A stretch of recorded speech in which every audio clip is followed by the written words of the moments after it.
So we seem to have lost one of our members this morning who's... Oh. Can you hear me? I can. Can you hear me? Yeah. Cool. Marco?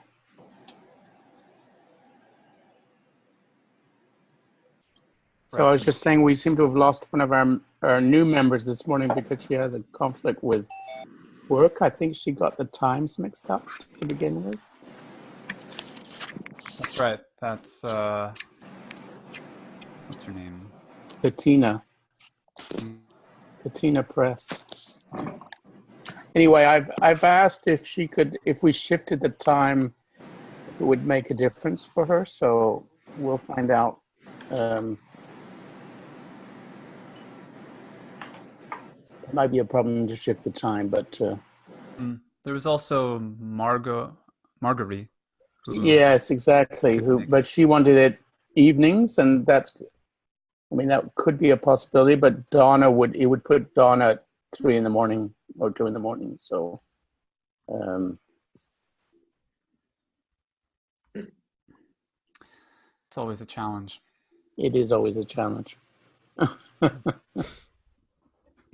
It's kind of a funny time for me too, because it's right in the middle of a morning when I would usually be doing things more task-oriented, getting things. Yeah. In fact, I think today I should allow myself just over an hour and then move on, because I have another meeting coming up and clients to respond to and various things in motion. So I'd like to. I indicated some ambivalence. Yeah, you did. At the time. But as we're kicking things off, I'd like to. Well, maybe if we shift the time earlier, it would make it easier, would it? Not for me. Perhaps for others, I'm not sure. I feel like this is a book that many more people should read, honestly. I'm 50 pages in or so, and it's eerie how kind of intimate, historically intimate the details feel, the narrative feels. It feels like this could be, just around the corner. It could literally be 5 or 6 years from now that the situation is being described or unfolding. And I don't know that much more about the rest of the story, but I've done some background research. And, I've read some of Butler's other work, not a lot, but it feels very timely, I guess. Yeah, I agree. And more intimate than I expected, in a way. I finished the first one and I've started in the second one. I kind of felt like I had to read ahead because I'm kind of in charge.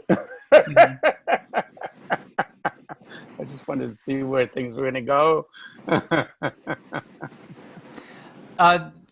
The opinion seems to be that the second book is preferred or better than the first. Let's not do that. Winner. Let's be careful. I don't want to be too influenced. I haven't read no commentaries on this book. I've watched the interview on Charlie Rose. There are a couple of other interviews by her or about her. But please, don't tell me that. Because sorry. This is why I'm reluctant to get on fiction calls. Because if people have read chapters ahead of me, and I haven't read this book, I've read other books by her. Yeah. I get hugely overly influenced, so that it's like worse than seeing a movie before you read the novel, which I never do. If I've read the novel, I don't go see the movie. I will be careful. Disappointed so many times. Now you guys can do whatever you want to. I just want to let you know that this is my idiosyncratic response to fiction. I'm not that way about philosophy or psychology or any other field. I'm not influenced very little by whatever anybody else thinks. But about fiction, I'm extremely prone to other people's influences. And it's sometimes very hard for me to get through a novel if I've heard anything through the grapevine about the novel. which is why I never read bestsellers either. I don't read bestsellers, and I only read the minor novels of great novelists. It's the ones that no one ever reads that I'm most interested in. Hi, Donna. Hi, Donna. It's great to see you again. Same here. Great to see everybody. I read this one. Has anyone read this one? Mind of My Mind, The Wild Seed, The Pattern Master. I've not read Clark Clay's Archives, but this is stunning for some of the reasons I think you already mentioned, Marco. She does seem to have been in that, you know, a very visionary mode. So she could fast forward into our collective future, pick out certain patterns, and then she would turn them into a compelling narrative. I think she also, this is also of interest to me.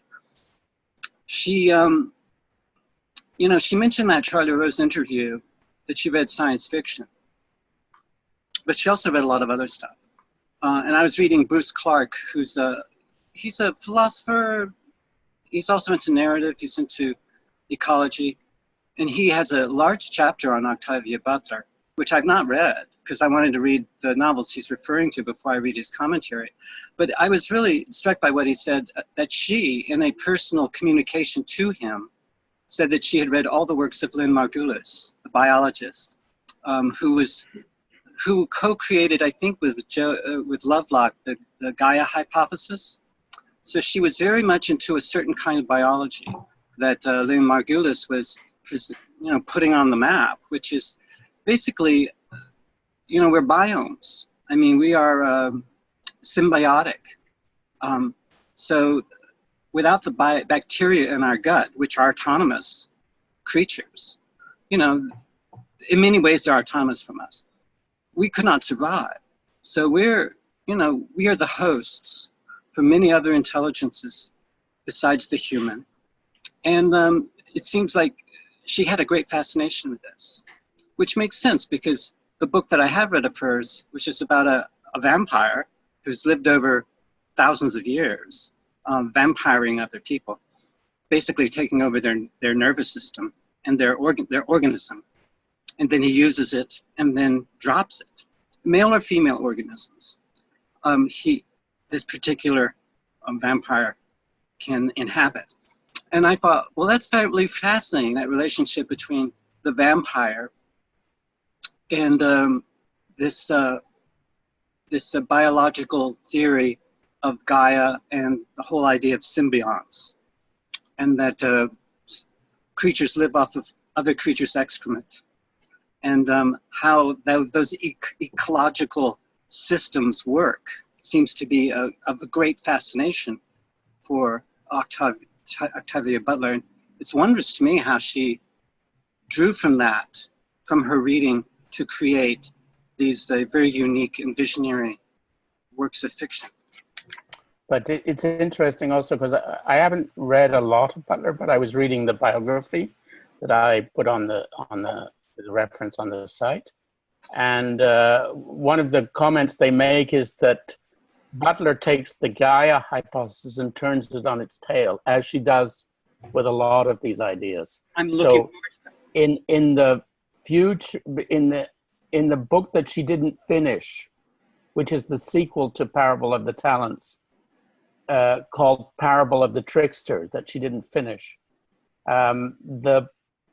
they go to other worlds, but the other worlds, Gaias, resist the arrival of humans and reject them. So it's the Gaia hypothesis.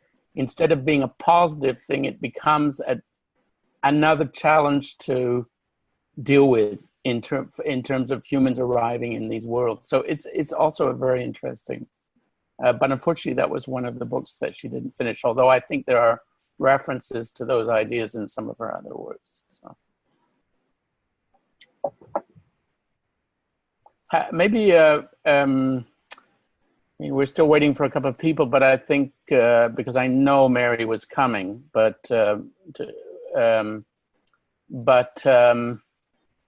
since we know everybody here, maybe we don't need intros, but we could say a little bit about why we're drawn to reading Butler? Maybe just a little bit of an intro that way.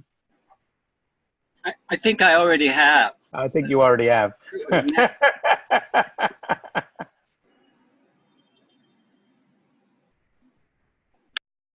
Oh, I haven't thought about this at all. I like good stories, for one, and I think she's from what I've read, and again, I've read Kindred, or at least parts of Kindred, and another book called Dawn. Dawn is a very interesting book as well, because it takes place after a nuclear holocaust on Earth, and the main character wakes up in a spaceship. Aliens have been witnessing what human beings have been doing, and these aliens are they're like professional intergalactic genetic traders, and so they use their own bodies to acquire and put to use new kinds of genetics that they find across the universe. So anyway, she has this way, I think, of introducing very interesting and thought-provoking and like very eerily, potentially realistic ideas into her work. And I think in addition to that, like, I'm drawn to reading works by African-American authors and female science fiction authors. I'm drawn to diversifying and to exploring other lineages of the genres, or of the mix of genres. She didn't really necessarily identify as a science fiction author. I mean, she just called herself a writer. And I think, that's the level at which I want to read her. And so I started reading the book, and I'm having this experience where it's doesn't at all feel labored. It feels very natural to read, and I want to read it like before bed. It kind of puts me in a dreamlike, imaginative, I guess, state of mind. And so I'm looking forward to reading along and participating when I can in the live calls. Yes, going off the dream reference there, that's a focus in my life right now, and it seems that whenever I have a focus, all readings accumulate, all aspects of life bring in that focus. Or so if I learn a new word, I'll happen to see it in another portion of my reading. But the first thing I noticed about Octavia Butler, which I've heard the name, I hadn't read anything, checked out some of the biography material that Geoffrey posted there. But right after the posting on YouTube, I was led to, I think, audiobook recording of Kindred, the first chapter, just as a lead-in to, like, you like this, you can purchase it type thing.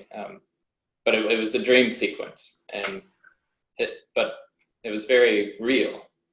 And it was, after I had listened to it, I can't remember if it started out as not a dream and then it went into a dream, or she was stepping out of it. So I feel like Octavia Butler was a dreamer in a lot of sense. She got her material from her dreams, which I don't know if that's in the biography or not, but the parable of the sower starts out with a dream. I've read the first couple chapters, but in the parable of the sower, it's almost as if that's foreshadowing what's going to come into the future. So I don't want to go into all that just yet, because I don't know much about it, but I like her. She's natural, and she has a natural talent for this. And some of the themes that are popping up, which we've just noted here, are the theme of the body. And that's one of the things I've been working on too. I'm not my body. I'm not who you see right now. This is not truly who I am. And I feel like she is able to bring that out in a certain way, on a cosmic scale, or even with her main character. I can already tell that, well, she is her body in a lot of ways, but at the same time, she's not her body. I don't know, but I'm definitely attracted to her writing style and what I've glimpsed into her life and all that good stuff. So have you received your book yet, Donna? Has it arrived by mail? Yes, I received both of them. Yeah, they're here. Congratulations. Thank you. Yeah, I didn't expect them to arrive that soon, actually. I've started reading Parable of the Sower. So far, I haven't heard about her before. I like the book. I felt it's a very smooth reading. I like her style of writing. I'm still getting into the universe she's building, and I like the idea she's writing from a child perspective. I think the narrator is maybe 14, something like that, 15, I'm not sure actually. And I feel myself like, yes, like the narrator, I'm trying to discover her and discover this universe she's building, trying to imagine the places, the people she's describing, how they look, this world she's building. It's very, so far for me, it's very interesting. I'm in chapter 4, and I mean, so far I like it. I like her language. I like her style of writing. Yeah, I think it's going to be an interesting book.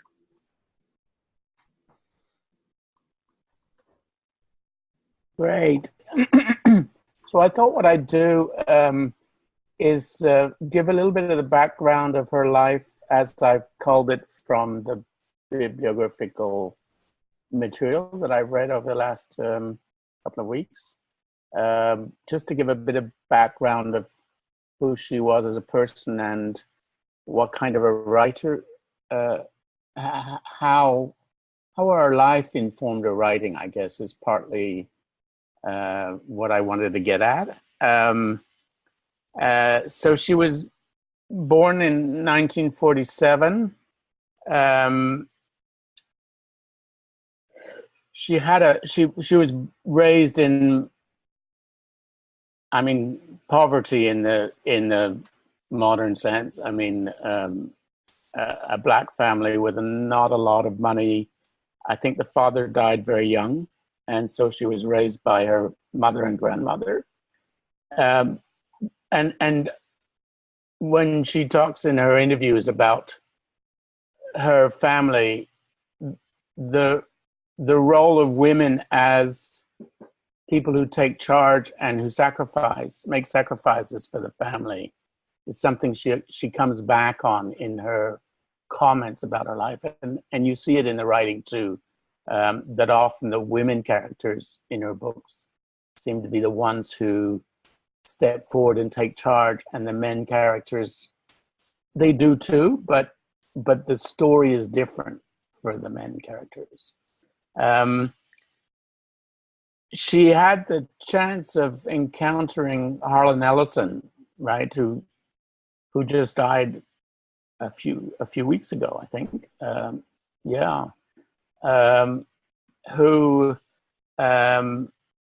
Who was organizing the first Clarion Writers Workshop. So those who've done any writing in science fiction, the Clarion Workshop is a reference for science fiction writers in training. It's been around since 1969, more or less. 1970, I think, was the first one, or 69, I'm not sure.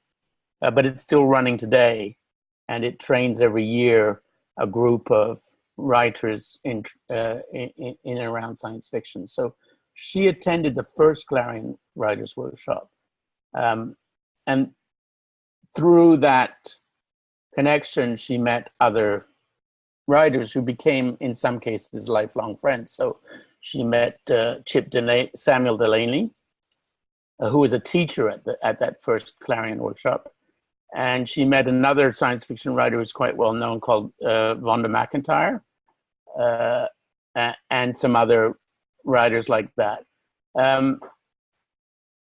But so it was a key point for her because she'd been struggling to sell short stories, not having a lot of success with it. And her encounter with Harlan Ellison, who really strongly encouraged her to write and to push forward with her work, clearly made a big difference in terms of her writing career. Even though the plan was to include one of her stories that she had submitted to him in his final volume of Dangerous Visions. So it was going to be called Last Dangerous Visions, but the volume never appeared. And so her story stayed stuck in limbo for 10, 15 years and never saw the light of day. So she actually had some ambiguous feelings about her relationship with Ellison as a result of this kind of difficulty. She switched to novel writing. So she tried the short story and she did sell a couple of them, but they were difficult. It was difficult and it never paid very much money for the short stories. So in 1974, she decided she needed to switch out her writing and try other things. She tried some contemporary fiction, which didn't work out very well either. And then she went to novel writing with the idea that she could make a little bit more money in order to survive. And that was where her whole writing career started to take off. So when she sold Pattern Master, it became fairly quickly a reference for the milieu, and from there her popularity started to grow. So 1974 to 1984 was the Pattern Master trilogy. 1985 to 1992 was a trilogy that they tend to call Xenogenesis. But they're both in the same universe, which is a kind of, it's a very dark understanding of the future. It's about power games between people with psychic powers and people without psychic powers. And the people with psychic powers win. And so the people without psychic powers have very little power in this kind of context. So, and it plays with these contrasting paradoxes that she does. So in the beginning, the people with psychic powers are the ones who are seen as progressives. But later on, as they gain power, they are then viewed as the bad ones. And so she switches the allegiance or the understanding of who the good guys are and who the bad guys are. In fact, she has a comment about that at some point. She says she doesn't agree with that kind of analysis of books, that she's not interested in good guys and bad guys. Parable of the Sowers published in 1993, and Parable of the Talents was published in 1998. And they are the first two books of a new universe. So the other books, so she broke with the earlier books, which all followed a particular world building universe context, and started an entirely new series, which is what these two books are. So in a sense, we get a fresh look at world building with Butler as a mature writer, as opposed to the long series that she'd been developing up to that point. And in some ways, the parable books are a little bit more optimistic in some ways than the earlier books. She's sort of, what's the word? Not softened, but she's become more aware, more tolerant of difficulties and the sort of tensions in humanity. And there's some sense where these books are a little bit more aware of those issues compared to the earlier books. And again, I'm speaking more or less through the writer of the biography, although I try to not take his word for the absolute. There's not a lot of biographical material on her except Wikipedia. His is the only full book I could find in an accessible way that gives a history of her life. And most of his book is about her books rather than about her life per se. 1999 to 2006, so after the publication of Parable of the Talents, she was working on several new books, including, as I mentioned earlier, this Parable of the Trickster, which was going to be the third volume of the Parables story. In 2006, she died suddenly of a stroke. And so it was a big shock to, well, everybody, because nobody expected, and and she'd written about expecting to live until she was 70 or more. So she died at 58. So when she died, she'd written 12 novels and 9 short stories that were all published. Now, one of the interesting things about her life is that, and her writing, is that she had dozens of alternate versions of the published books in her notes. She rewrote and rewrote the books with many different endings, with many different organizations of the books. And so what actually got published is, in a way, a fraction of the material that deals with each of the stories. And why she rewrote and did all this work. So a lot of the alternate stories are darker than the ones she published. She had a struggle in herself with the way the stories got recounted and what would be acceptable to the public and what would not be, and all of those issues. And so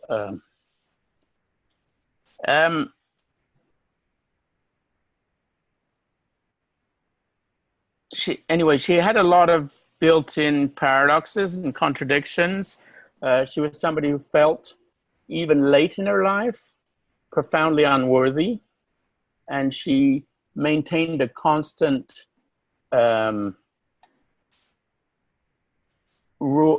process of self-affirmation in order to counteract the feelings of being unworthy, which she developed into a kind of a litany of expressions and thoughts. She wrote in a diary as well. And in some ways, these litanies of self-affirmations, in a kind of transformed way, have become the poetry that we read in Parable of the Sower. The texts about God and all that are kind of a rewriting of some of her own, or at least they adopt some of the forms of her writing, self-writing about herself and the affirmations that she makes to herself or made to herself. She had a constant struggle with the editors because she didn't like her books to be meddled with by editors. And she also felt that she was being underpaid for her work. And so I think in one of the interviews, Johnny, you might have heard that she talks about the fact that with Parable of the Sower, she picked a small publishing unit to do Parable of the Sower because she didn't like the relationship that the big publishing houses had with a writer such as herself. And she found that the smaller publishing house were much more collaborative and personal in the relationship. So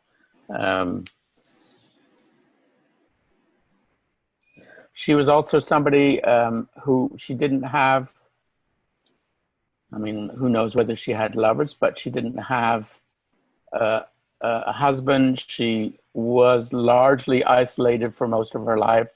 She felt she was lonely, and she expressed that loneliness on many occasions. So Doug, you were talking about the body sense. Octavia Butler felt she was too big as a person. And that was part of her sense of unworthiness, that which she saw herself as being bodily the wrong shape, and that was part of her need to reaffirm herself, and that may come into these issues around body in some of the works.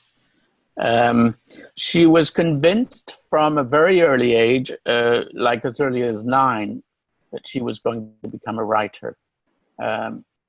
But she had huge opposition to it. So I think she tells a story that her grandmother told her that Negroes can't be writers when she was 13. So she, her mother and her grandmother discouraged her from doing any efforts in the writing direction. And she said, no, this is what I'm going to do. And she was adamant about it and went forward with it. She was also rejected any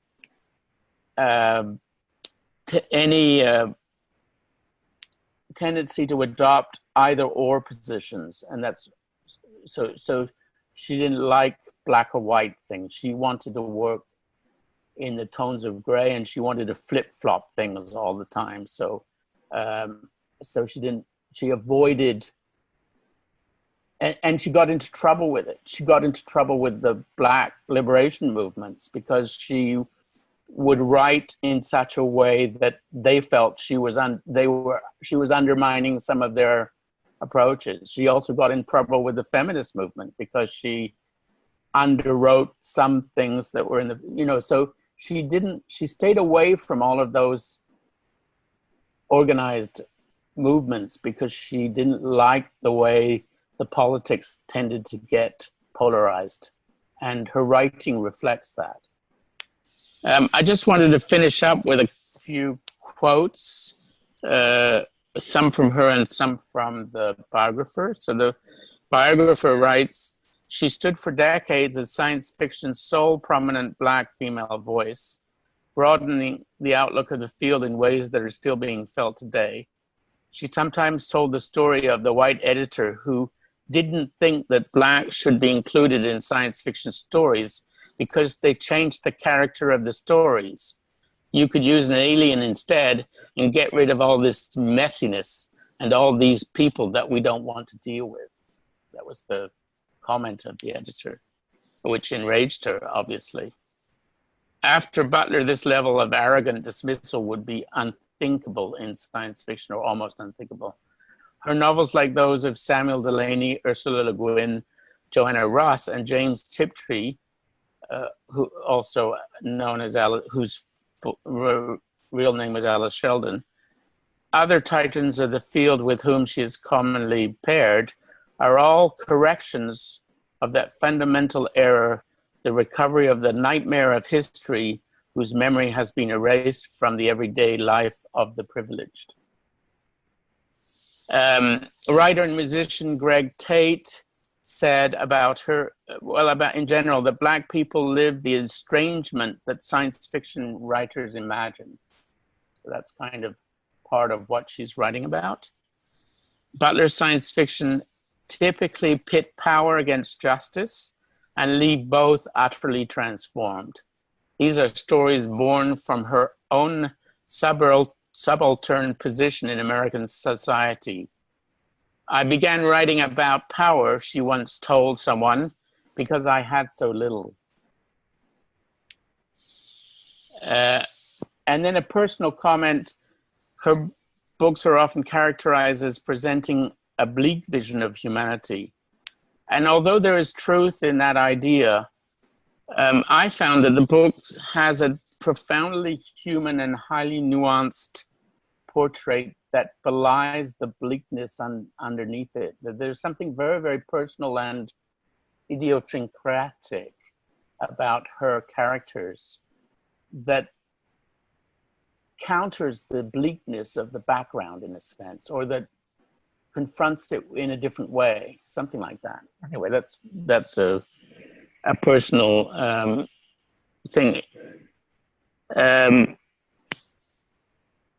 I read Clay's Ark, I think, which was another, but it probably wasn't the best book of Butler to read because it was part of a series and read out of context of the rest of the series, it wouldn't necessarily give a full sense of what she was about. I remember reading it and being perturbed and touched by it, but I didn't take it further and read anything more of her at the time. So I sort of come to it now with a recognition that I kind of missed the boat on the first time I read her, and that now it's, and obviously I'm drawn to these books because they're about the creation of a religion. And that's part of what I'm writing about in my books. So I find that particularly interesting as a general context. But I'm, like Donna, thoroughly enjoying the books and the writing as well. So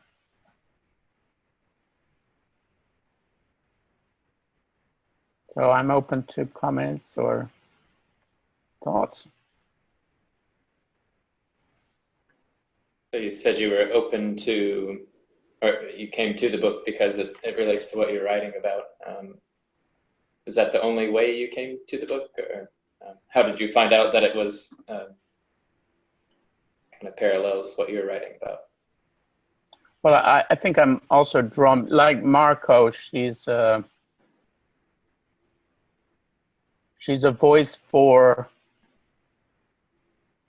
you know, I'm white and I'm male, but that doesn't mean I'm not interested in stories about people who have other cultural backgrounds and other genders. So as one voice for, and one very strong voice for alternate understandings of the world, that's certainly part of what draws me to her writing.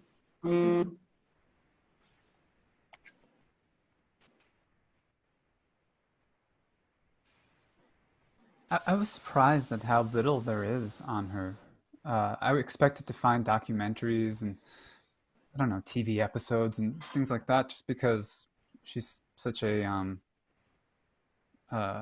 prominent kind of figure, I think, at least from my perception, in the world of science fiction. And there was really very little that I found anyway, through Googling and scrolling through multiple pages and looking at multiple videos. I did see the interview with Charlie Rose, and that was okay. And there was maybe 2 other interviews that I was able to find, kind of low quality, not very well produced. I mean, interesting content, but not, you know, not given the, I think, attention or the resources that it would deserve. And there was one I didn't put up, which was very critical of her.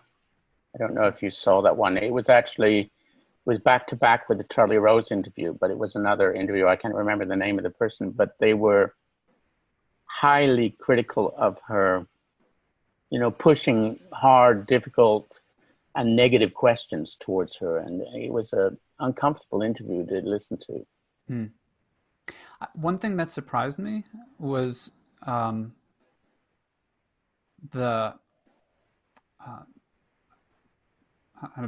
looking for the right word, but just the actuality of her personal economic predicament. In a couple of the interviews, she talks about buying a house. This is something that she aspired to. This is something she wanted to do for a big part of her life, it seems. And just after Parable of the Talents was published, she gained some success and was finally able to do that.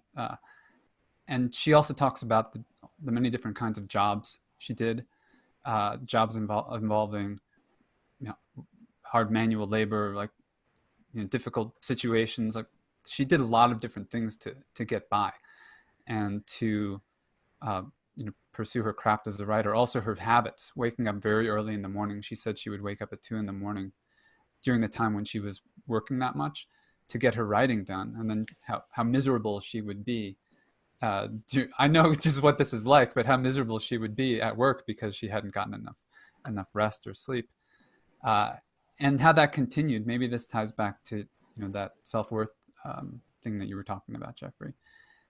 Even after she gained success, she was still, you know, keeping to that kind of schedule. So it struck me just how normal, average those desires were. To have a place to live, to not have to work your ass off, you know, just to get by. She received a MacArthur fellowship as well, I think, after Parable of the Talents, I believe, which is a significant prize, hundreds of thousands of dollars, I think, and not officially, but it's called the Genius Grant. And this is one of the highest awards and recognitions that one can get in the United States for the arts. So that seemed to have helped as well. And the other bit I got from the material I viewed was the body thing, feeling big and kind of awkward around other people who are all smaller than her. Her bearing it's a kind of robust presence, or a robust bearing. I think a lot of strength I feel in the physical transmission, just from what one could see in the video. I wonder if I think that's interesting to be able to inhabit a kind of strength, or a kind of stability of one's awareness or one's presence. I think there's something like that going on, almost a fear of how strong one might be. It's just some initial thoughts based on my internet research before reading this.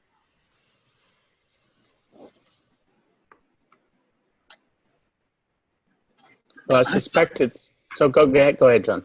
Oh, I'm sorry. I saw an interview, and I'll post it if I can find it. It was a panel discussion, and Samuel Delany was on the panel.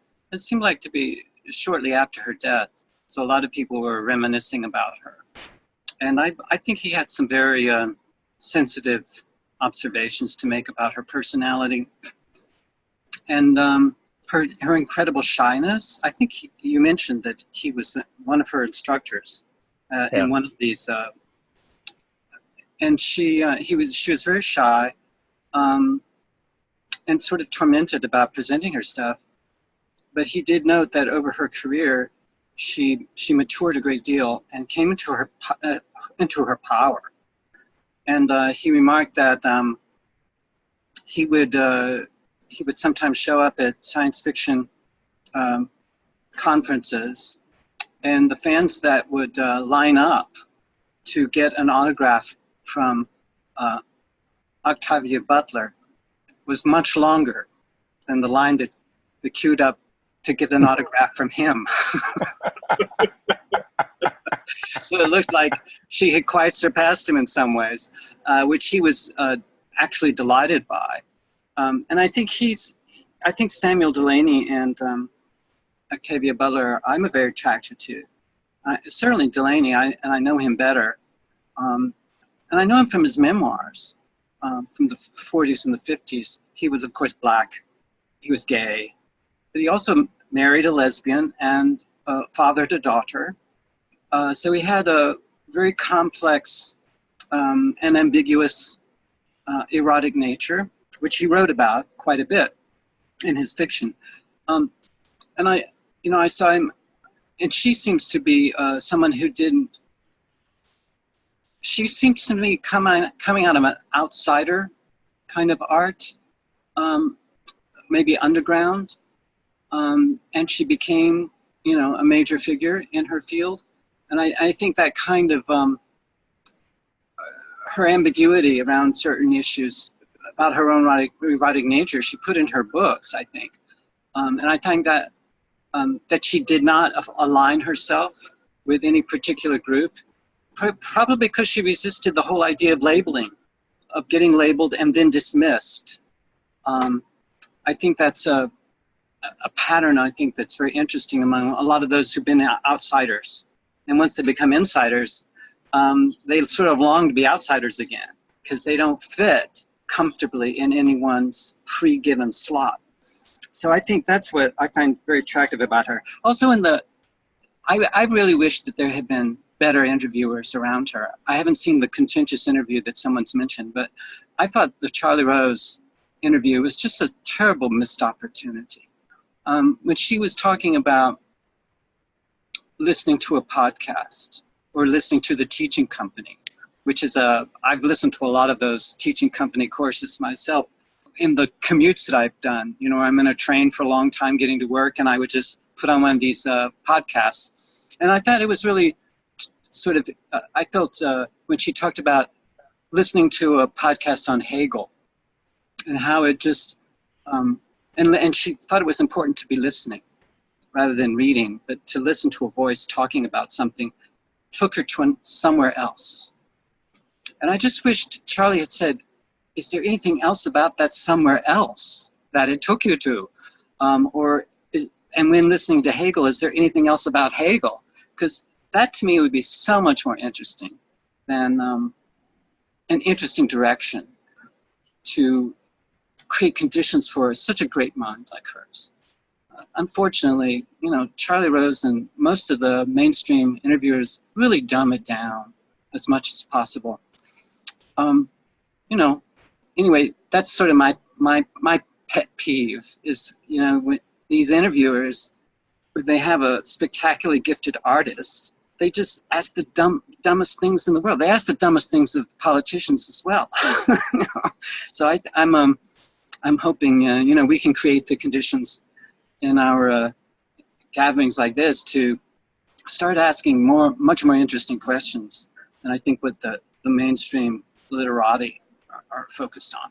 So thank you for listening to my rant. But it's interesting that you talk about the erotic aspects, because that's one of the things that the biographer talked about as well. She certainly had a strong erotic component to her being and to her writing.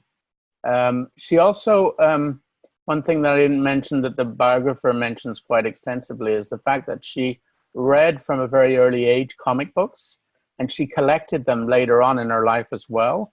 And that in a lot of ways, the stories that she writes are informed by the stories that are in comic books. So the Superman, sort of Batman kind of storyline is somehow behind some of the story.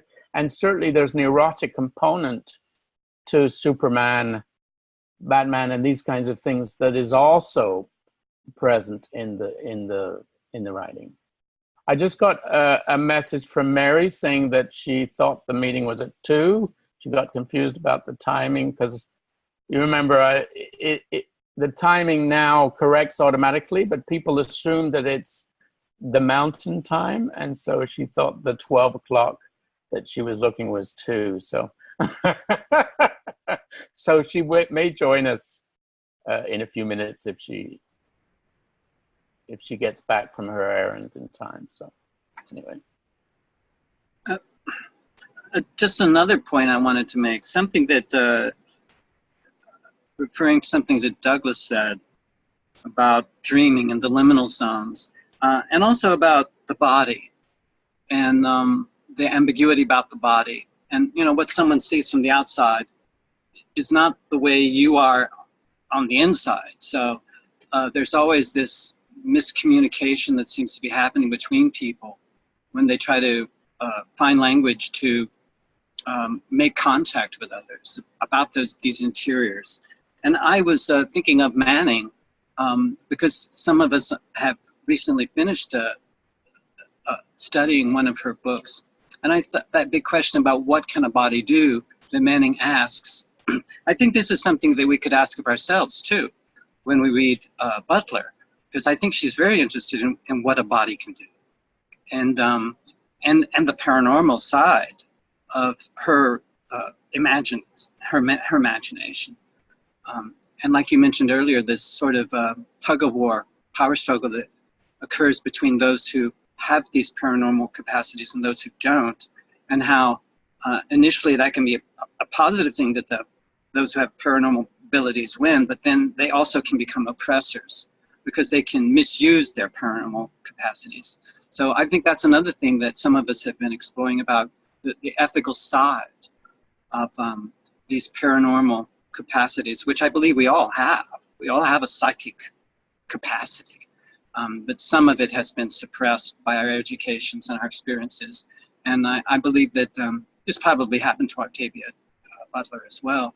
So I just think it's, that's another theme that is of great interest to me, what a body can do. Big research question. Thanks. So the biographer noted that when she first started writing the stories about the paranormal, it was the 1970s. In the 1970s, the paranormal was widely accepted as being a part of the human experience. But by the 1990s, when she was publishing later on, the sort of interest in the paranormal had dropped dramatically. And so she found her own ideas were received very differently than they were originally. And so there'd been an evolution. And in fact, Parable of the Sower and Parable of the Talents, they have this empathic ability that is in them, but it's not exactly paranormal in the classical sense of paranormal. So she's modulated the way she works with the paranormal to make it more palatable to a 1990s audience as opposed to the 1970s audience, I think. I think though that I think she was very comfortable with the apperspectival. She would go into science and she would speculate along with Einstein, theory of relativity and quantum mechanics, and she would craft these stories of characters who got caught up in a different time, and they got information perhaps from that different time, and then they got landed into a current sort of American urban decay kind of landscape with these awarenesses of other times and places, and that kind of disorientation that it creates. So I think she was very aware of like a pseudo-orientation in time. She could fast forward into the future and see all kinds of patterns, and then she would be going back into a regressed state from a previous time, but she somehow managed to maintain connection with those future memories.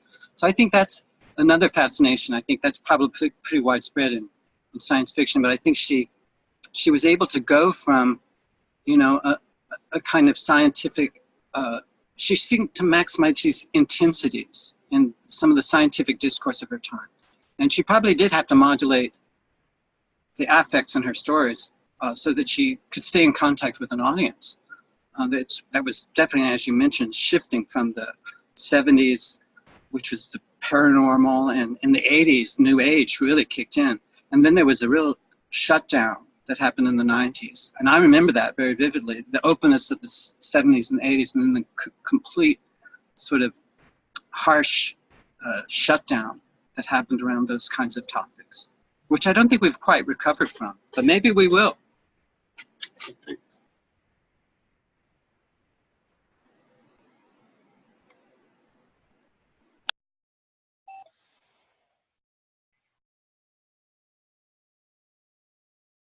Hello.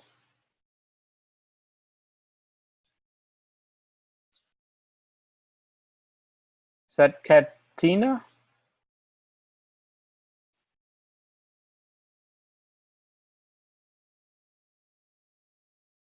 Maybe she has a problem with her sound. I don't know.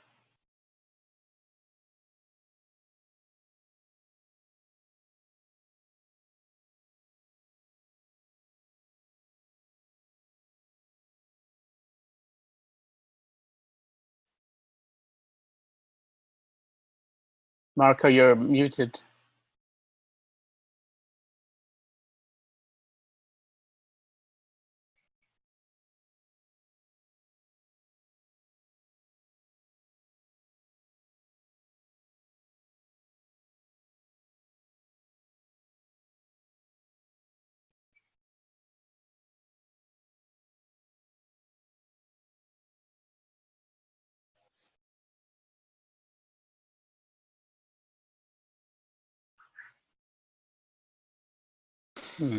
I was trying to chatter. Okay. Well, maybe she'll try again.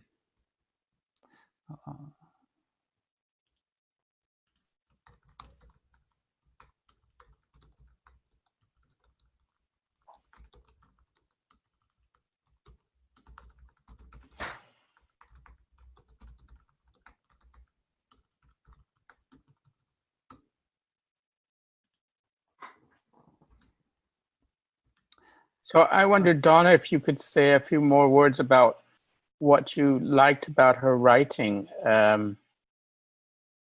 style, and because I think it is interesting what she's doing with language. Yes, actually, I felt as if I am like an archaeologist, you know, every chapter like a tablet, and I'm, you know, reading this tablet with wonder. Every chapter is taking me to deeper and deeper to discover this universe she's creating. And, you know, this, she writes at the beginning of each chapter, like these words, as if you feel verses. And I mean, for me, very interesting style, very interesting language, writing from a point of view of a child, but at the same time, you feel this child is going back to childhood, and as if a grown-up is writing now, trying to discover, relate to understand her being as a child in this universe, her relation with her father, her siblings, even to understand the environment she's in. I felt that everybody are fine with the environment except this person, and feeling she's strange. I don't know. She gave me that sense, actually. But the chapters were very easy to read, very beautiful. I didn't suffer reading them. I just kept reading on and on. I'm so excited. I mean, when I saw the schedule saying from chapter 1 to 8, I was like, will I be able to finish it? But now I think, yeah, I think I will. And there is something about her writings. I don't know. It's not, I like the idea that she didn't like labeling. It's not that she's a woman or she's a man or African American, but her writings are really, I mean, for me, from a different culture, I just felt, wow, I like how she writes. I'm enjoying her book, you know.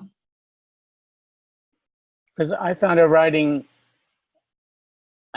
very simple. Yes, that's true. In a way that is charming, in a way, you know, that Yes. takes you into it. Yes, you feel it's simple, but at the same time, you feel there is something in the language. The language is becoming very flexible for her, you know. It's a tool. She knows her tool. She writes, I mean, the sentences, how she describes things. Sometimes some people, they describe, you know, you read a book and you feel like this is too much or this is not enough. Every chapter, I felt, yes, she's writing perfectly, describing and taking me, you know, smoothly into this world and making me feel, yes, I want to know more and learn more, and making me feel what's going to happen next. And at the same time, I feel there is something much bigger is coming up in the coming chapters. This is the feeling that I have. Mary, do you want to introduce yourself? You'll need to unmute yourself first. There I am. Hi, everyone, and sorry for being late. I wrote down the wrong time. I was missing the 1-2 for 12, and I wrote down 2. So my name's Mary. I don't know what you did for introductions earlier. Should I just tell? You should introduce yourself, because the 5 of us know each other from other chats, so we didn't do much of an intro. Okay. But since you're new, you should probably introduce yourself a little bit more. And then we talked about why we're drawn to Butler's work. Oh, all right. Well, so my name's Mary. My background is as a scientist, an oceanographer and a biologist. Although I'm currently doing much more work in arts and literature. I do a lot of writing fiction. And in fact, that's how I know Geoffrey. Geoffrey and I both live in the same city. So we've been writing buddies for a while now. And he was the one who told me that this discussion group was going on. I love science fiction. I've read it since I was 10 and stealing them from my brother's room to read under the covers. And I've always wanted to read Octavia Butler. I have to say I haven't read any of her books yet, but I knew of her reputation as sort of this game changer in science fiction, that she had transformed what was going on. And so this seemed like a great opportunity to finally dive in and have a group of people to talk to about it. How's that? That's good. Okay. Nice to meet you all. I'm looking forward to getting to know you. I should say I'm here for this session, and then I actually have to go do some field work, some of my science field work. So I will miss your discussions of Parable of the Sower, and I'll be rejoining you for Parable of the Talents in 3 or 4 weeks. Yes. Okay. Thank you. It's nice to meet you. Welcome. Thanks. Geoffrey, as a point of order, are you intending this session to be more of an overview of Octavia's work and our approaches to it, or is it okay, as far as spoilers or what have you, to talk a little bit about the text of this book itself? Like, where are we in the schedule? Well, maybe we could just share how much we read of the books, if at all, and then as my my department director used to say, the group is sovereign. So, we manage our own discussions, and if we decide to go into the discussion of the first book now, we can decide that as a group, so.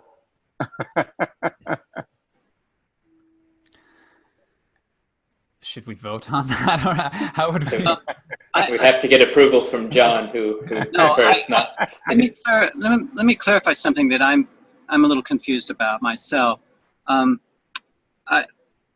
Anyone who's on this call can say anything they want to about this text, except I would appreciate it if we don't go into third-person critical accounts of evaluating this text, which we've not read. If we've not read the text and we want to bring in a critic who's criticizing the text, I object to that, because I don't want to know what Joe Schmo thinks about something that I've not read yet. I would just ask people to press pause before they go to outside of our group to locate some evaluations of this text. We've done that to some extent, that's fine. But I don't mind anybody skipping ahead and mentioning a plot change, and I may not have read it yet. That's okay with me too. We are, I think, and I think she knows this, anticipatory creatures. We anticipate the future constantly, and sometimes we get it wrong, and sometimes we're remarkably accurate, because we're very good at guessing things. So I think that's fascinating. And if someone wants to report on something that was significant to them about the story, and they're ahead of me and I haven't got there yet, that's fine. But I just find myself cringing when someone sort of interrupts this process by saying, well, so-and-so evaluated this coming chapter, which you've not read, in such a way. So it's already been pre-framed in a way that now I can't escape that pre-framing. So I hope that's a clear objection, without, of course, inhibiting anyone else's learning curve here. For whatever purpose you want to use this text, it's great. But I'm just saying, that will get me to resist. Well, let's limit our comments to the first 4 chapters, and then leave it open to the next time to go into it deeper, for some of the reasons that Johnny is talking about. And after we've read this text, I think we could bring in third person, whoever thinks anything about this text, we can refer to them, and share that, because now we're able to evaluate their evaluations, and it won't interrupt the flow of your own imaginal exploration of the text. So thanks. I would say that I was kind of interested by the fact that I broke the text up literally by chapters, first 8 chapters, second 8 chapters, third 8 chapters. But when I read through the different sections, I actually found that it's a good division. In a way, they are. The book almost breaks up into those 3 pieces. So it wasn't such a bad. I thought it was a bit arbitrary at the time, but it wasn't such a bad approach.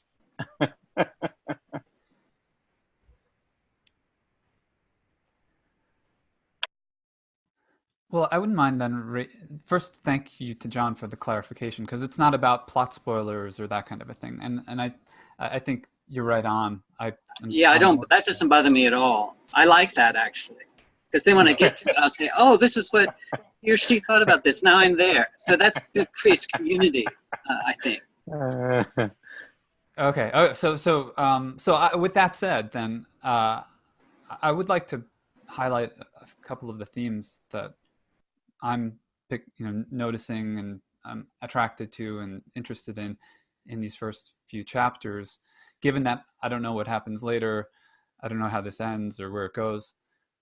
But I mean, one, I think it's good that we have Dona here, because in a way it gives us, and I think more so than even just the being Canadian, you Geoffrey and Mary being Canadians, I think it gives a way to take a different perspective on the United States of America, because this story seems to be unfolding in a future state of the United States of America. Some kind of degeneration, some kind of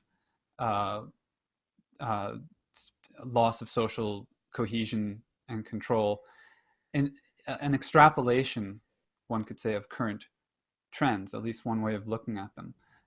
Just to bring in not an evaluation, but another perspective, somebody called Octavia Butler a master of extrapolation, and made the link between her reading, her scientific and social, political, and economic studies, and her philosophical studies, and the kinds of ideas that she extrapolates in the text. If current trends continue, if these phenomena or dynamics or patterns play themselves out, what does the world look like in a few years down the road? And so this book now is being set in 2024, going into 2025. And the feeling that I have as a resident and citizen of the United States, and in this time of Trump and of an obvious worsening of inequalities, and an acceleration of a certain process of division and discord, it feels very realistic. It feels like this is completely plausible way that things could look in certain parts, at least, of this country, even within the time frame that is being described. And I think famously in Parable of the Talents, there's a presidential candidate who is running on the slogan of "Making America Great." So there's almost a prophetic quality, perhaps, to this text. And hi, and so those are the things that some of the couple of things that stand out for me in these first few pages. And I'll pause to hopefully try to welcome Katina. Could you hear us? Could you hear me?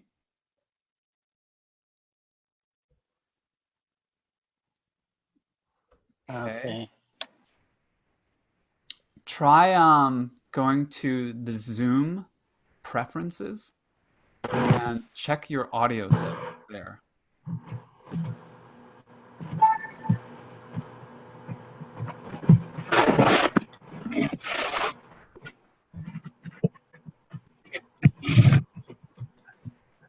Testing. Yeah, I can hear you now. All right. Oh, good. We can hear you. Great.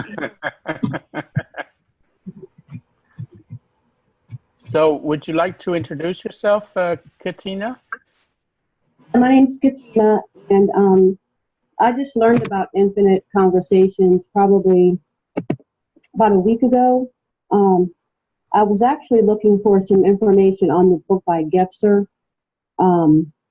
Ever-Present Origin, and so I sort of stumbled across Infinite Conversations. Okay, so I'm in my 40s, and by profession, special education teacher, but I'm not in a classroom right now. I actually teach online. What else? Let's see, okay, yeah, I'm from Virginia.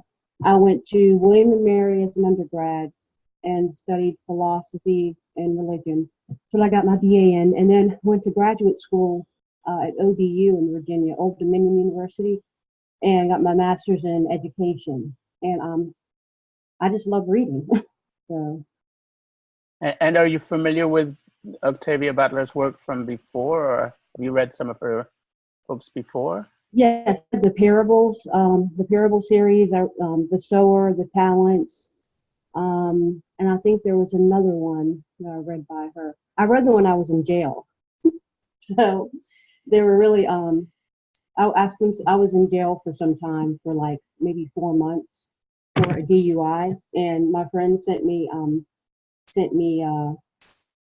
some of her books, and that's when where I really got into them.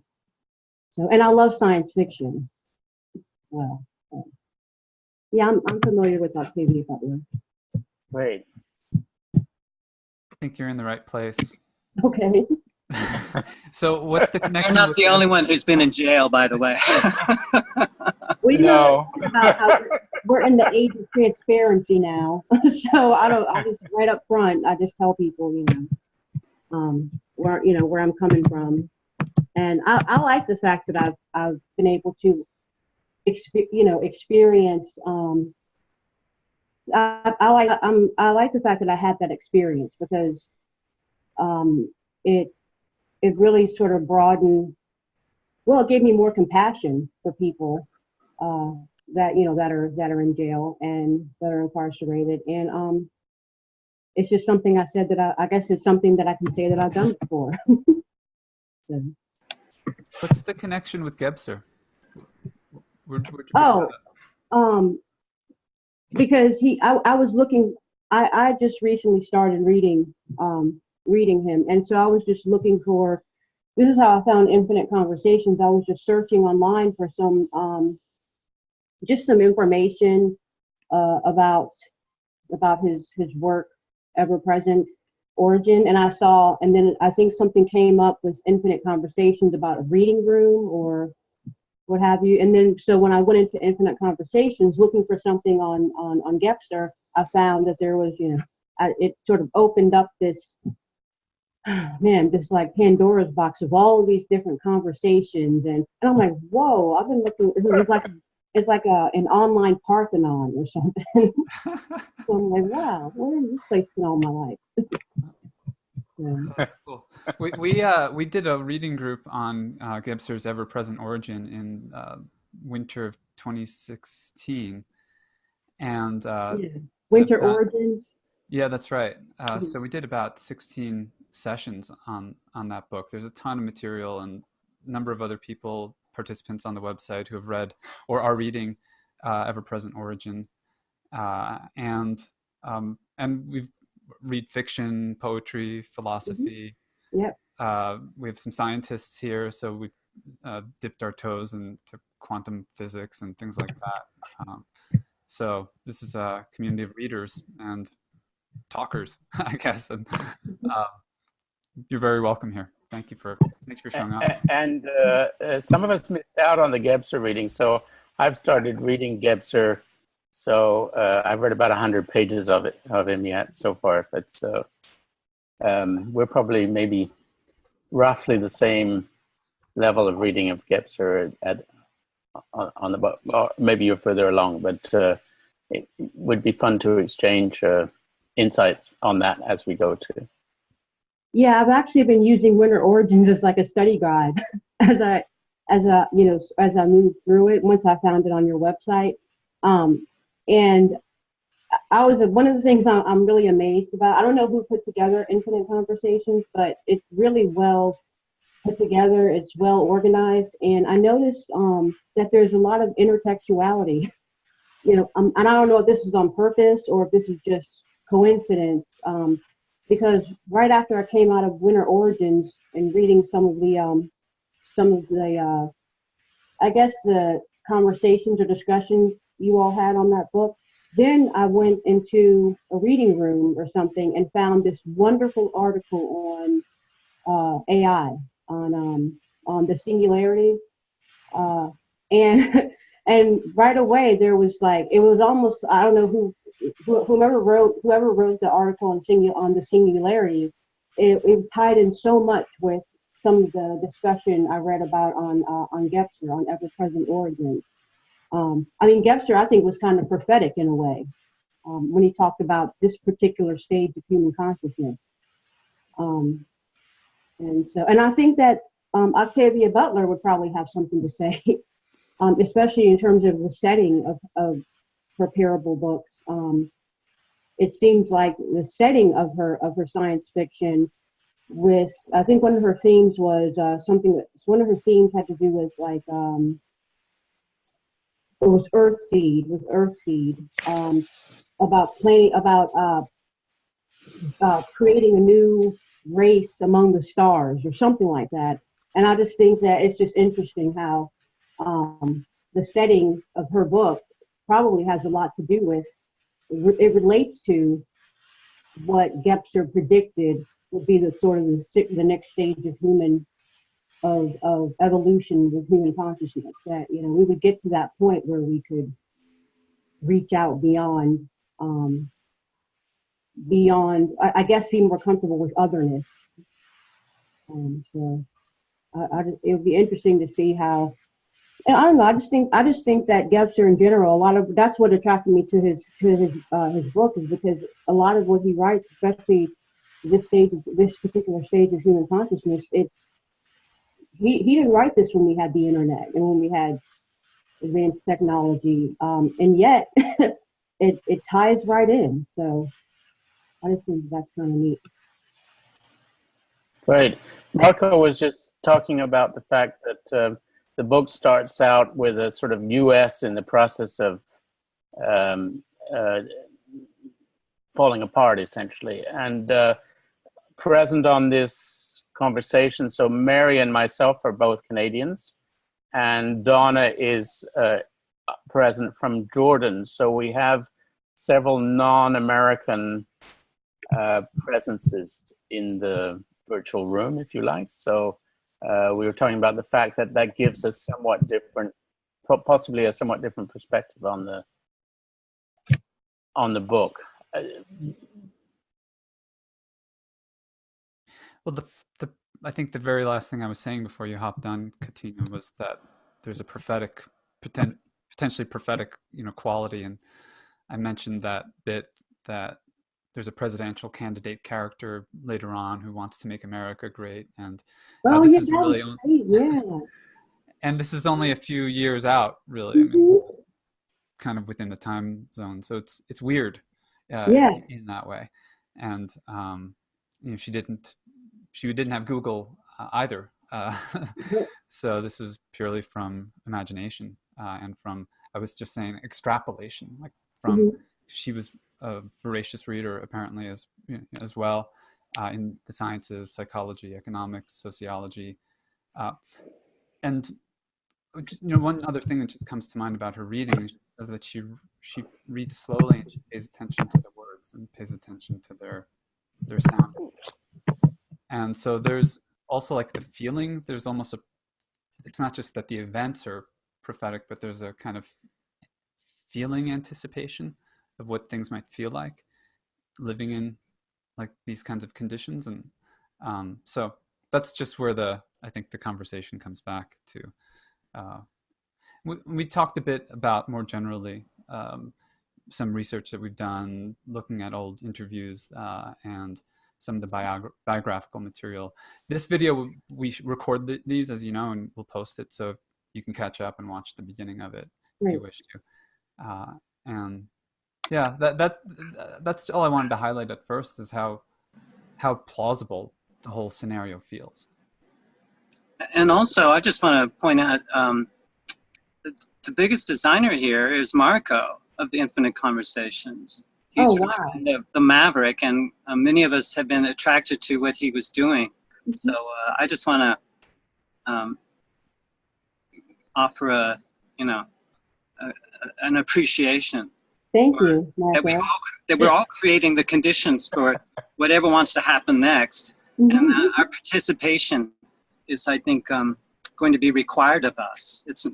No one's going to do this for us. So right. I think figuring it out is a great challenge for all of us. So thank you for being here. And your feedback, thanks for putting this together. Your feedback was music to my ears too, because from the inside, it doesn't feel well organized at all. It feels kind of like, this mess. Right. So to hear that you found it useful, and that some of the things that we explicitly intended, like with the Gebser readings, we wanted people to be able to come like you have, and to follow along the reading and to get something from it, and be able then to contribute to the intertextuality of the site as a whole. And so it's cool to hear that it's working. Yeah, it is. I just wanted to quickly note I'm over here in Kentucky, not too far from Virginia there, but I too found the site in November because of Gebser. So I don't know, perhaps if the three of us, Geoffrey as well, or if anybody wants to do a second reading group, or even just spontaneously talk about it at some point outside of an Octavia Butler conversation, then I'd be willing to do that. Donna, did you come to the group through Gebser too? I just like Katina's saying, I was searching around, I heard an interview, but so that's how I found it just this past November. Something about that guy. I just want to note that Ed Mahout actually put together the curriculum for a course on Gebser. Oh. So we did a kind of week by week reading, but he organized it at I think a higher, like, synthetic or synoretic level, and that is yet to be produced, but there's a plan for it to form, and he'd, I think, be certainly interested in continuing that conversation.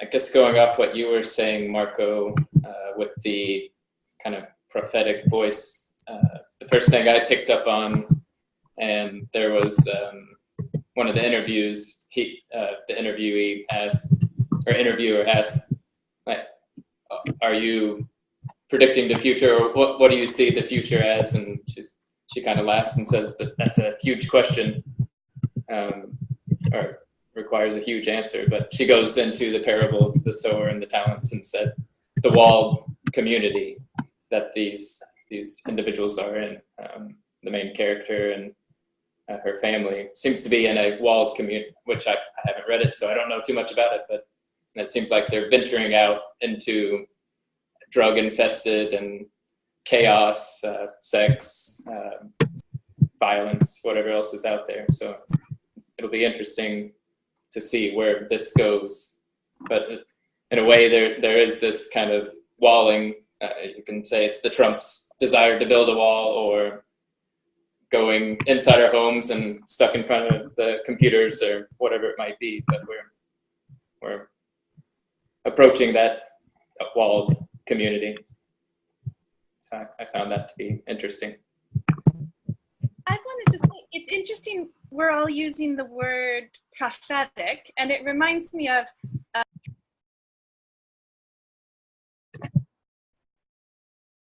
You're back on mute, Mary. Sorry. I'm sorry. How much of that did you get? I just want to say we've been using the word prophetic. Get that mouse button away from that.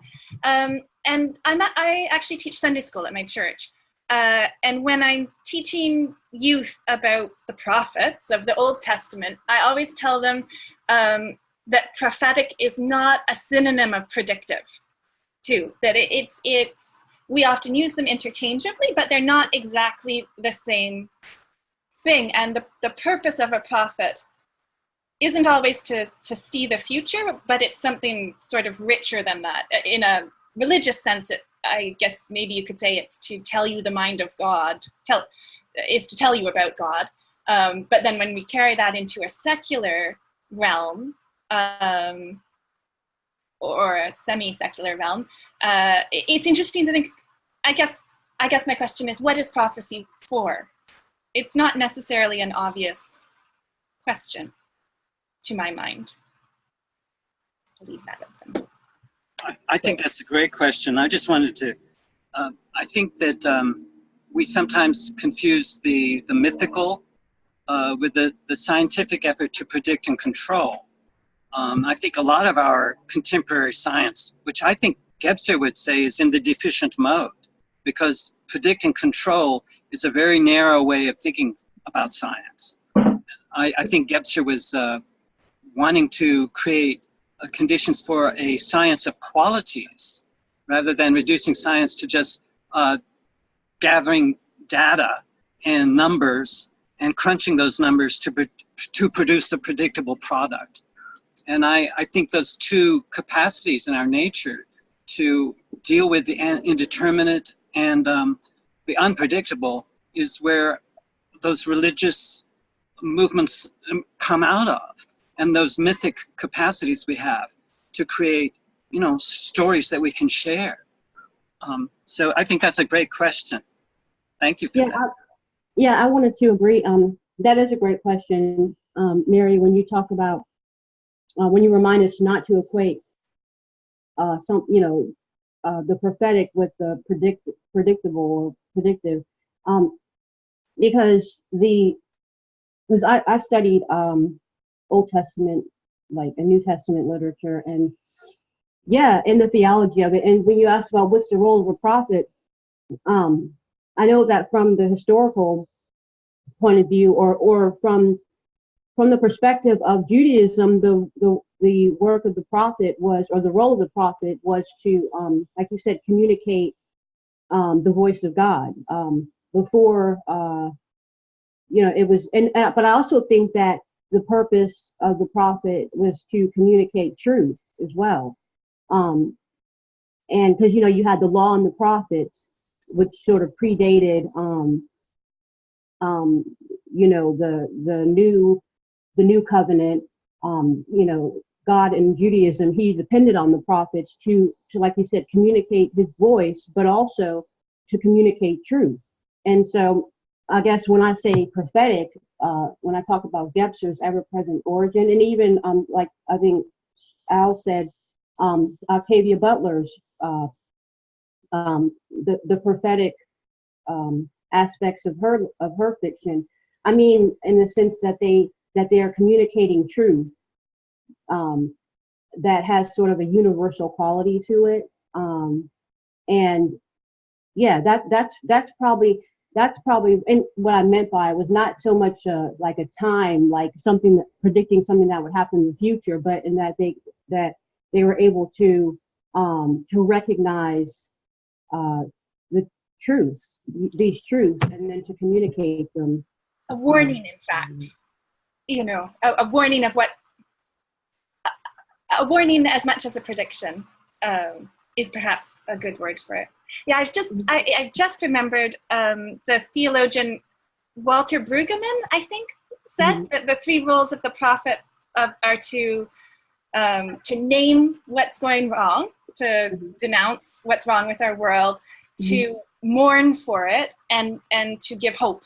That those are the three parts of the prophetic voice, and that's maybe interesting in the context of fiction.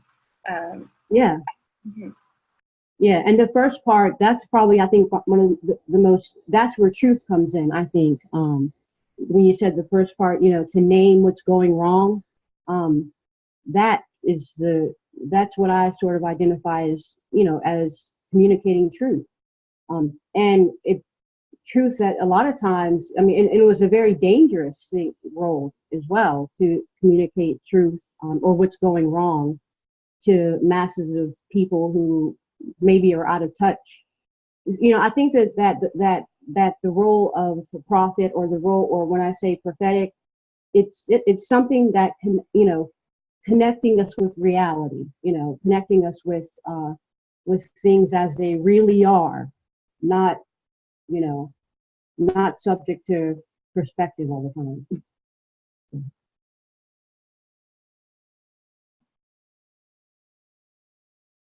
But that's neat that you teach Sunday school. What age So group? just a point on procedure. We stay muted unless we need to speak. Well, we want to speak. Okay. So that's why I muted you earlier, Katina. Oh, thank you.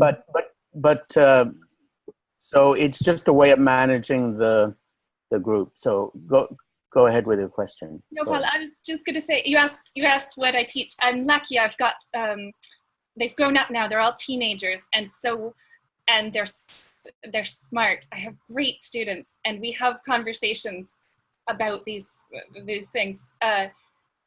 Adolescents can be so inquisitive about these deep questions.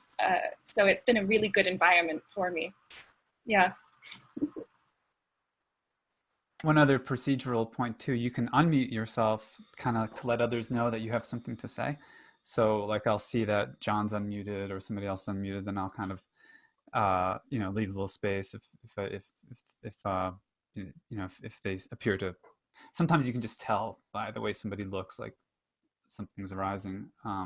But I just wanted to say that I think prophecy also is an intervention, and it's a saying of truth, but it's also in a way wants to change the future, I think, because there's motive behind the speaking. And I think that relates to this. I like to read something from the text, like bring in a piece of it, because we're getting into the theology, and this is the story of the birth of a religion, right? This is the character Lauren is a kind of prophet, perhaps, and we're getting these insights into the formation of her teaching or of her views. And there's a diary entry, Saturday, August 17th, 2024, where she writes, for whatever it's worth, here's what I believe. It took me a lot of time to understand it, then a lot more time with a dictionary and a thesaurus to say it just right, just the way it has to be. In the past year, it's gone through 25 or 30 lumpy, incoherent rewrites. This is the right one, the true one. This is the one I keep coming back to. And then she goes on, this is kind of like poetically down the page. God is power, infinite, irresistible, inexorable, indifferent. And yet, God is pliable, trickster, teacher, chaos, clay. God exists to be shaped. God is change. And then she goes on to say, this is the literal truth, and a bunch more about God.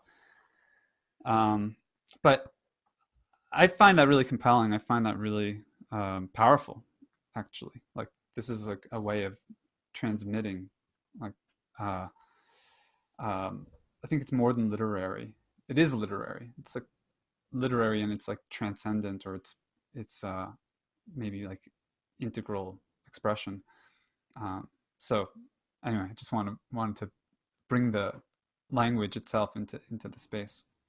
She opens it with all that you touch, you change. All that you change changes you. The only lasting truth is change. God is change. So in a way, we are also God. So that, I don't know how that's going to tie into the scheme of things there. That's pretty interesting as well.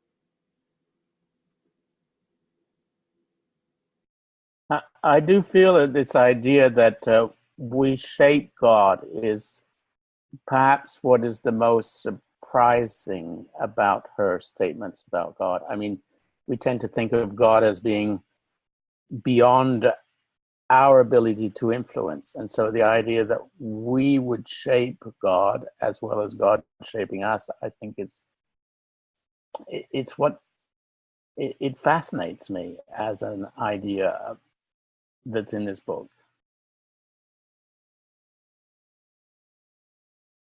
also a very simple way of putting the whole evolutionary spirituality idea. Like, this is a more recent, I think, movement in philosophy or cosmology, the idea that human consciousness is, it can co-create.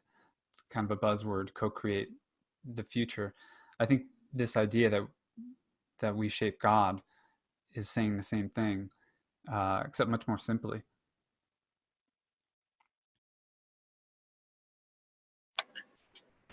I just wanted to suggest also, Mary, you quoted a theologian, and I'm not familiar with him. I liked your quote. And if you want to use the forum to write something more about that or link to that material, I think that really creates all kinds of opportunities for us to learn from each other, about how you're reading this text. And also, I've sort of used the forums to, generate conversations around dreams that I've had, or visionary episodes that I've had. Stuff that sometimes makes me feel very vulnerable to be talking about this in public. But I think this is a great opportunity for all of us to bring our, the deviant side of our nature, the really weird and unusual stuff, as I believe Octavia Butler has done, and she's found a way of communicating this to others. And I think this is the dilemma that many of us feel as we are trying to integrate our intuition with, the facts on the ground and the limitations of perhaps these power structures, these institutions which are pulling the strings and making us feel like puppets on a string.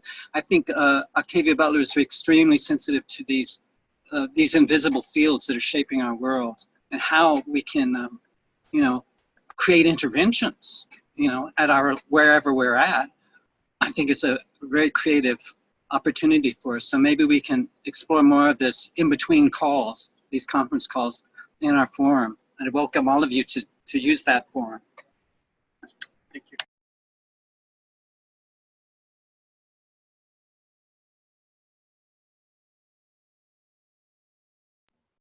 Well, I think it's also interesting that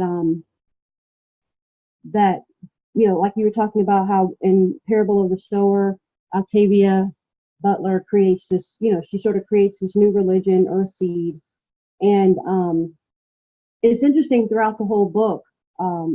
The author, she really deals with two main religions, Earthseed, and then she contrasts it. I think she contrasts it with Christianity. You could tell, and you can also tell that she probably doesn't have. It seems like in this dystopian type of society or setting, that Christianity, as a religion, has exhausted its. They've sort of exhausted its resources in terms of providing hope. And because you were talking about, the prophetic, one of the roles of the prophet is to provide hope. It's like that, the way Octavia Butler uses one of the major world religions, Christianity, and in the parable is to, it's almost like she's showing that particular belief system wasn't sufficient to. What it proved to be insufficient in preventing how the world got to this state that it's in, and that it also is related to a lot of the growing corruption and control that the leaders in her book are trying to assume, over society. And I think it's also interesting that, but while at the same time, she also, the very title of her parable series, in her parable series, she uses a Judeo-Christian reference of the parables. There's like over 50 parables in the Bible, and it's interesting that she connects, the title of her book and probably some of the themes to the actual parable of the sower. And what found, I think it's one of the Gospels, Luke 8, Luke. I think it's like Luke chapter 8 or something. And that particular parable the parable of the sower in the New Testament, it like vividly depicts the relationship between religion and man and humankind, right? When Christ, told that parable, that was one of the, he was trying, I think one of the things he was revealing in that parable was, the relationship between religion and humankind, and that whereas, while the majority, although they've heard the truth, they've heard a truth that a religion embodies, they'll prioritize other things before truth and forget.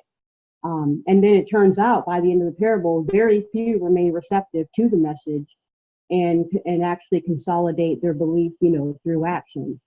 And I just think it's interesting. As a Christian, I was a little bit uncomfortable with some of the things that's the story saying about the faith, that particular faith. But then again, it's obviously had some influence on her because she's named the whole series after that.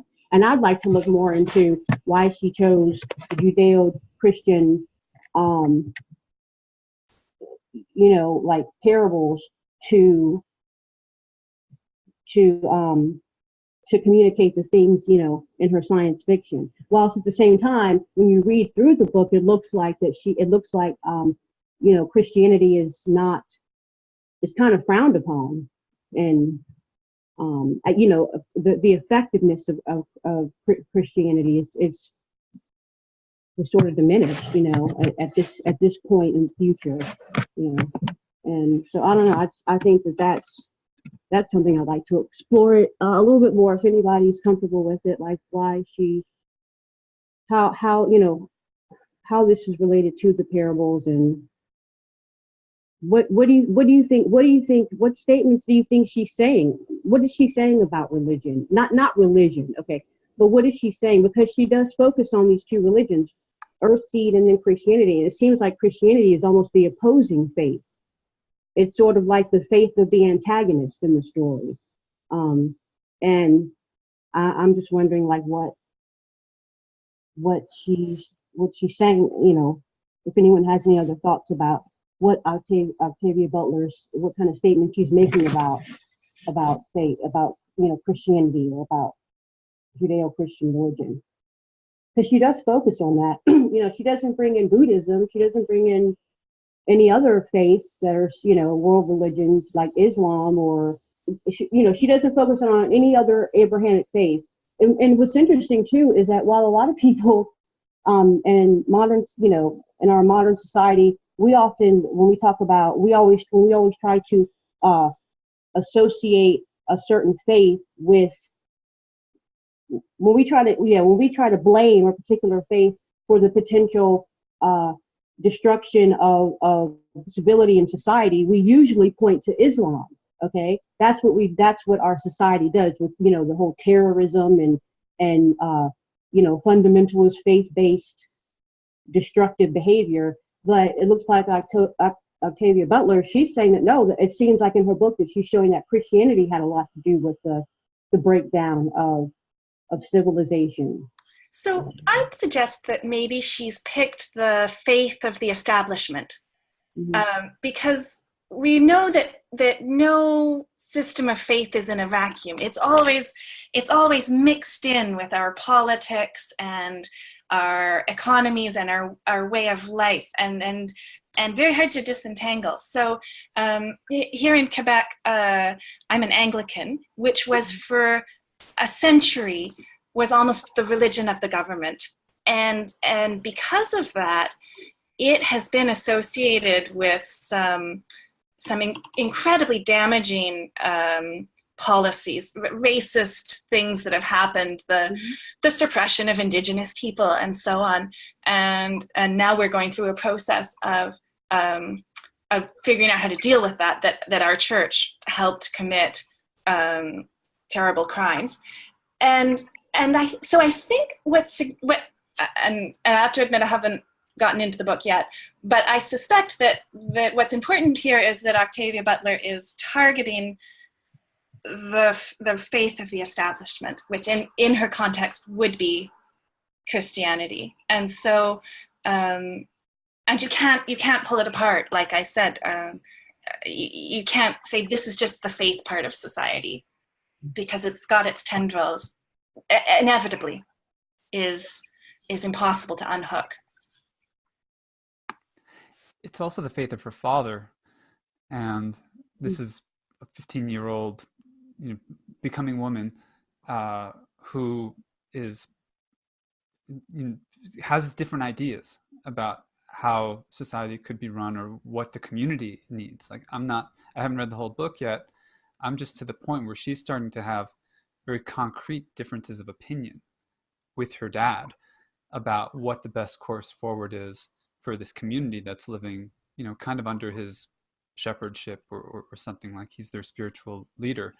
And here she has some very different ideas about what would be, what would be best.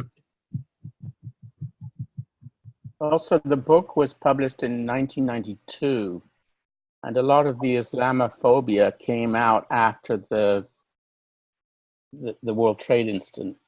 So it kind of precedes the mania that we've got about Islam right now. The other thing I wanted to mention is she does discuss Buddhism. It's not strong. I mean, it's mostly about Christianity, but she does have some discussions where people bring up the issue of Buddhism, and there is a bit of discussion about Buddhism. There's nothing I can see about Hinduism, but there is, or even Islam, but there is a bit about Buddhism. I wonder if, as someone, since Octavia Butler came from a Christian background,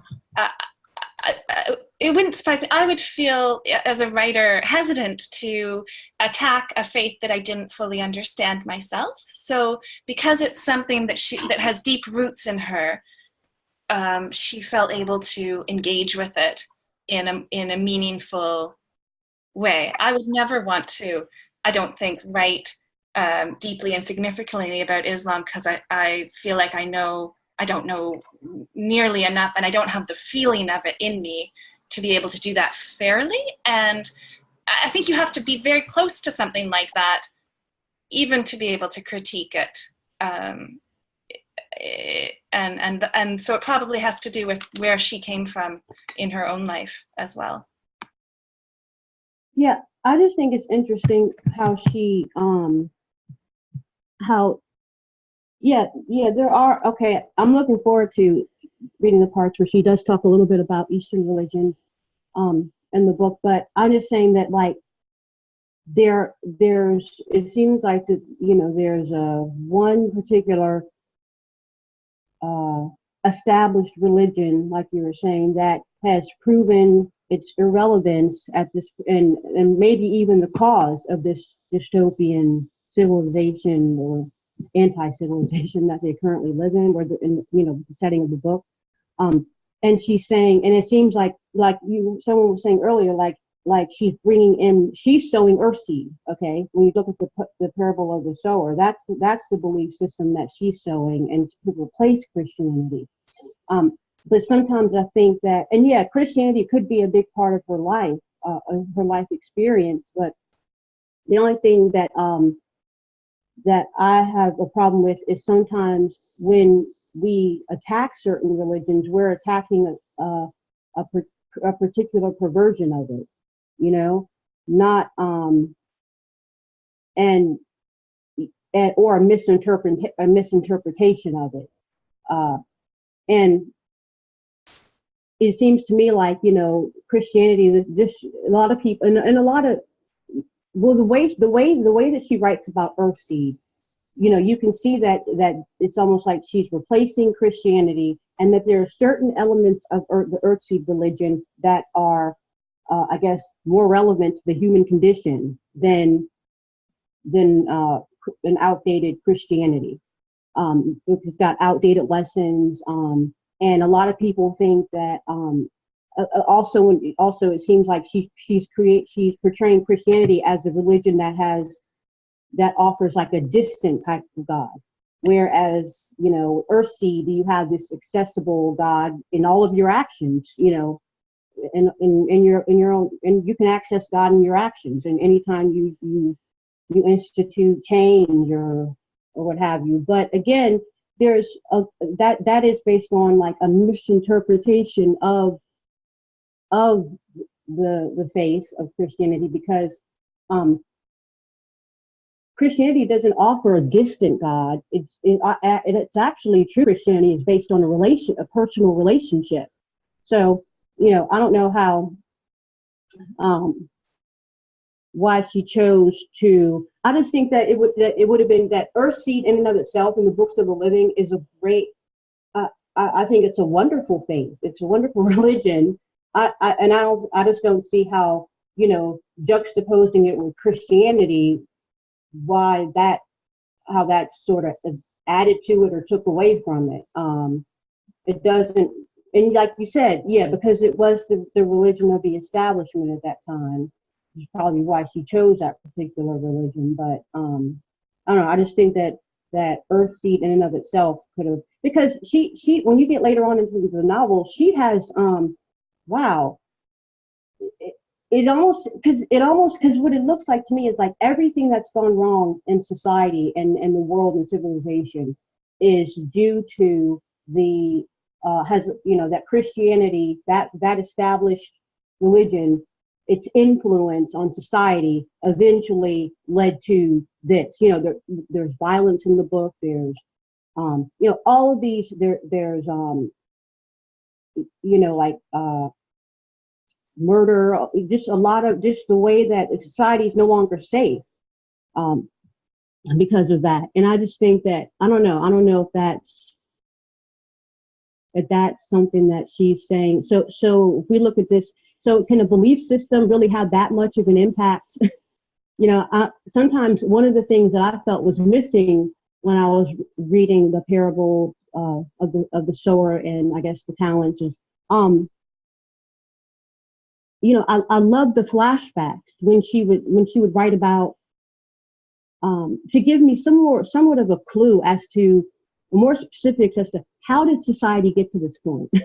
What in particular, give us a process, a breakdown.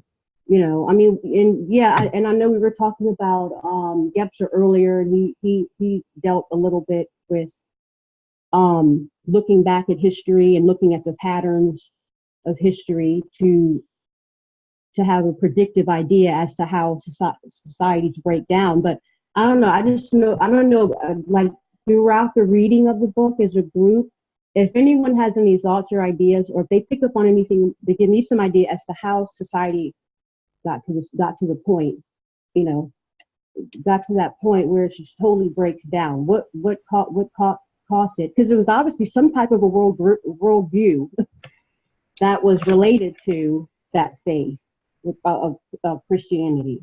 So, well, interesting to see. Can I respond briefly, because I know we're getting close to the top of the hour, because I've been very stimulated by this conversation and reflecting upon my own experience. As a gay man in the 90s, I was working for a gay organization dealing with AIDS.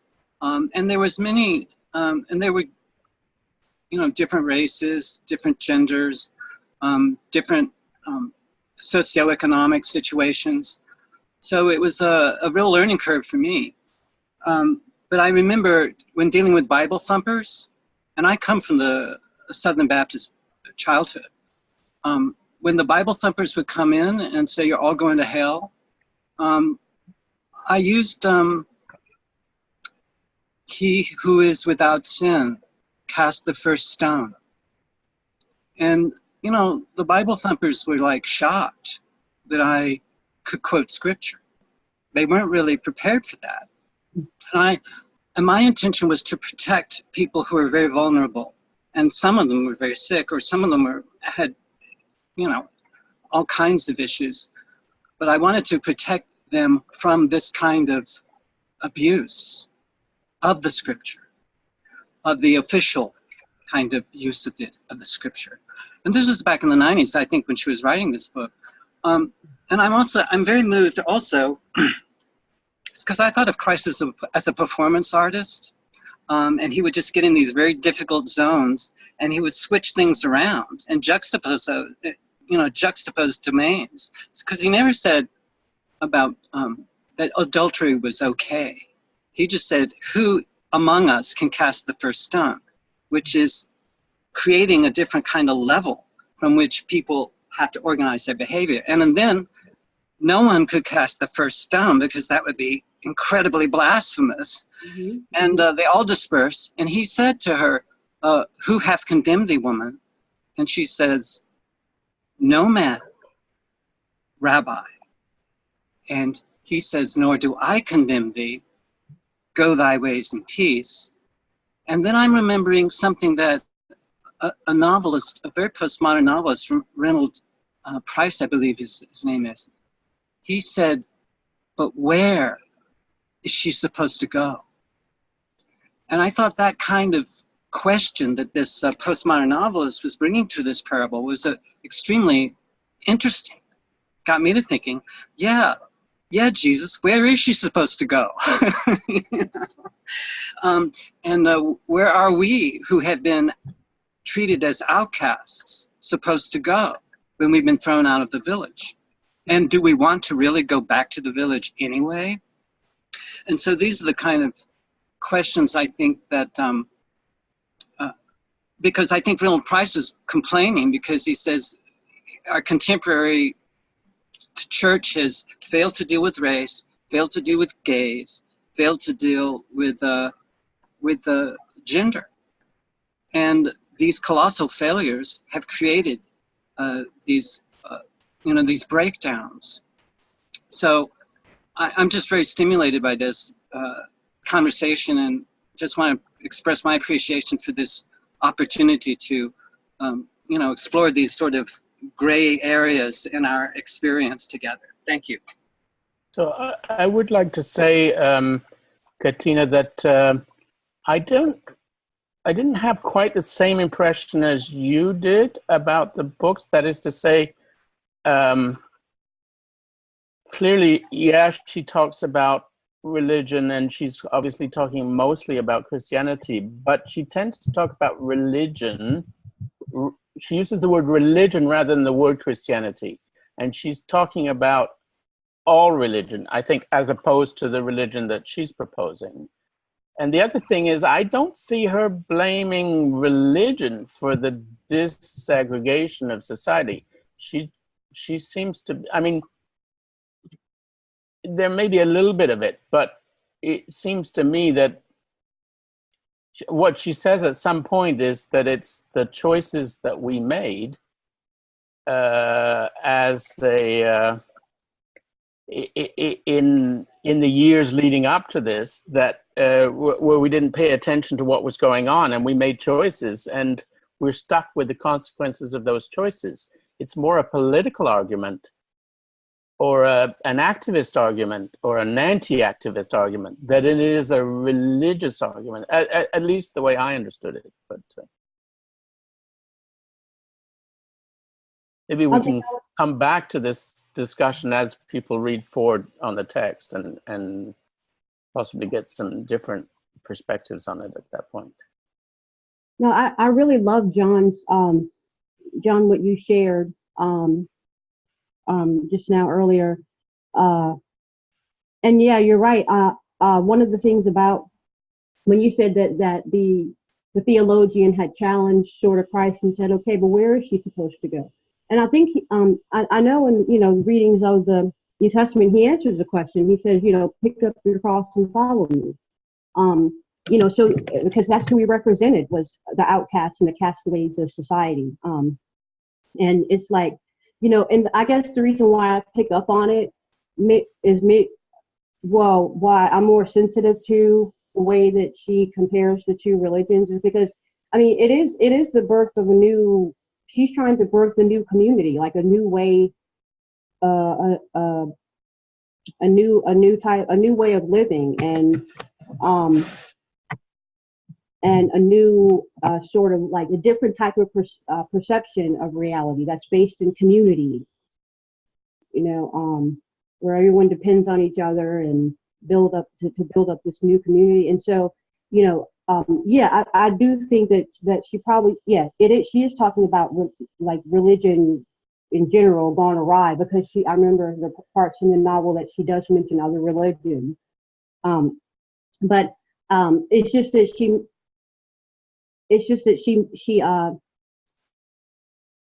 there's so much, she mentions it so much, and she ties it, and she could, I mean, as you read the novel, you'll see that a lot of times when there's scenes of violence or something that gives us a glimpse into just how devastated the world, the devastation that this novel takes place, she does talk about even the relationships in her life. Like someone talked about with her father, like it being the faith of her father that she was abandoning for Earthseed, and it just seems to me like that the world, I feel like it was more than just individual choices that led to this type of devastation. The choices that people made, I think that those choices had something similar in common, that they were made with, motivated by a particular worldview. And so I was just trying to look into what kind of worldview is she rejecting here, because we know what kind of worldview she's embracing, but there's also a worldview that she's rejecting, and she's pretty specific about it. But I guess I'll look for that throughout the novel as I reread it. So we're up to the hour. I mean, we can stay on if there are people who can, but for a few minutes, if the discussion's not over. But I know, Marco, you had, I think, Yes. it's a tour de force that you're still here. Well, we have more talks scheduled, right? So we'll pick up on these themes, and I'm going to be paying attention to this question of what's being rejected, what's being embraced, and what are the worldviews or the ideologies or the ideas that inform the choices whose consequences we have to live with. I think those are really great inquiries. And so could we just, before I go, at least, can we talk a little logistics? Like is it next week or 2 weeks from now? And then it's next week, and then for everybody too, because that seemed to be an issue. Yeah, it's next week, and then every 2 weeks up until early October. It's just that the 2 weeks at that point falls onto the Gebser conference. And since I signed up to go to the Gebser conference, I can't run the meeting at the same time as I'm attending the conference. So I suggested that we slide that meeting back a week. So it leaves a 3 week gap, and then 2 meetings at once, and then a wrap up meeting to follow that. So, but it's next week, and then every 2 weeks from there. Good. Next week for the first one. And then on the time?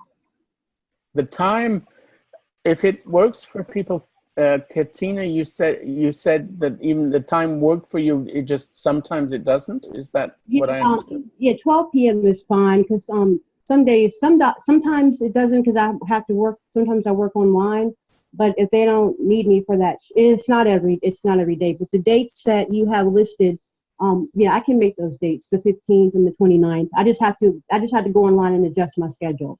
Yeah, understood. Yeah. And also, if you miss anything, these videos will be up shortly, so you can always review whatever you missed. Oh, and that's great. a great way of updating yourself too, if you forget stuff like me.